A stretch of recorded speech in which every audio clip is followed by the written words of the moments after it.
12 जनवरी का दिन भारत के आध्यात्मिक गुरु और करोड़ों युवाओं के प्रेरणा स्रोत स्वामी विवेकानंद की जयंती है।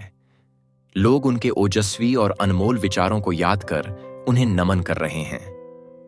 उनकी जन्म जयंती को देश राष्ट्रीय युवा दिवस के तौर पर मना रहा है। ऊर्जा से भरे उनके जोशीले विचार और संदेश हमेशा से युवाओं को कुछ कर गुजरने के लिए प्रेरित करते रहे हैं और युगों युगों तक करते रहेंगे। लेकिन जब जब स्वामी विवेकानंद का जिक्र होता है तो उनके उस ऐतिहासिक और चमत्कारिक भाषण की भी याद आती है जो उन्होंने अमेरिका के शिकागो में हुई धर्म संसद में दिया था। 11 सितंबर 1893 को दिए गए उनके इस भाषण ने पश्चिमी देशों को भारतीय दर्शन, संस्कृति और अध्यात्म का लोहा मनवा दिया। इससे पहले तक ये पश्चिमी देश भारत को असभ्य देशों की गिनती में रखते थे। कहा जाता है कि शिकागो धर्म संसद में स्वामी विवेकानंद को अपने भाषण के लिए मात्र 2 मिनट मिले थे। उन्होंने अपने भाषण की शुरुआत ऐसे जादुई शब्दों से की जिससे न केवल वहां बैठे लोग बल्कि पूरी दुनिया उनकी कायल हो गई। उन्होंने अपनी बात sisters and brothers of America से शुरू की, जिसका अर्थ है अमेरिका के मेरे भाइयों और बहनों। उनके इन शब्दों के बाद 2 मिनट तक तालियां बजती रहीं। ये वही भाषण था जिसने पूरे विश्व को भारत के हिंदुत्व, महान आध्यात्मिक ज्ञान और दर्शन से रूबरू कराया। तो आइए जानते हैं कि आखिर स्वामी विवेकानंद ने अपने भाषण में ऐसा क्या कहा था जिसकी दीवानी हो गई पूरी दुनिया।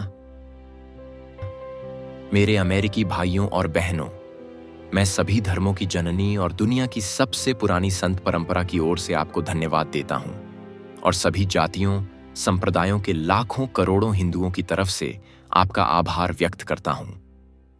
मैं यह बताने वालों को भी धन्यवाद देता हूं कि दुनिया में पूरब ने सहिष्णुता और सार्वभौमिक स्वीकृति का पाठ पढ़ाया है। स्वामी जी ने कहा, मुझे गर्व है कि मैं उस देश से हूं जिसने सभी धर्मों को शरण दी है।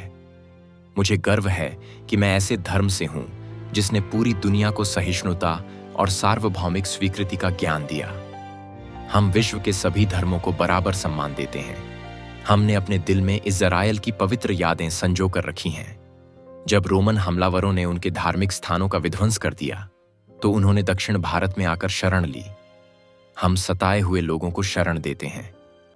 स्वामी जी ने कहा था, जिस तरह नदियां अलग अलग जगहों से निकलती हैं और अपना रास्ता चुनकर आखिरकार जाकर समुद्र में मिलती हैं, उसी तरह इंसान भी अपनी मर्जी से अपना रास्ता चुन सकता है। रास्ता देखने में अलग हो सकता है, लेकिन अंत में जाकर एक ईश्वर पर ही खत्म होता है। उन्होंने संस्कृत का एक श्लोक बोलते हुए अपनी बात समझाने का प्रयास किया था। उन्होंने कहा था कि सांप्रदायिकता, कट्टरपंथ और हठधर्मिता लंबे समय से लोगों को अपने शिकंजे में जकड़े हुए हैं। इसी वजह से यहां हिंसा होती है। अगर ये राक्षस न होते तो आज समाज ज्यादा विकसित और उन्नत होता। स्वामी विवेकानंद ने एक सकारात्मक उम्मीद जताते हुए कहा था, अब इन राक्षसों का समय खत्म हो चुका है। मुझे उम्मीद है कि सम्मेलन का नाद कट्टरता, हठधर्मिता और दुखों का नाश करेगा।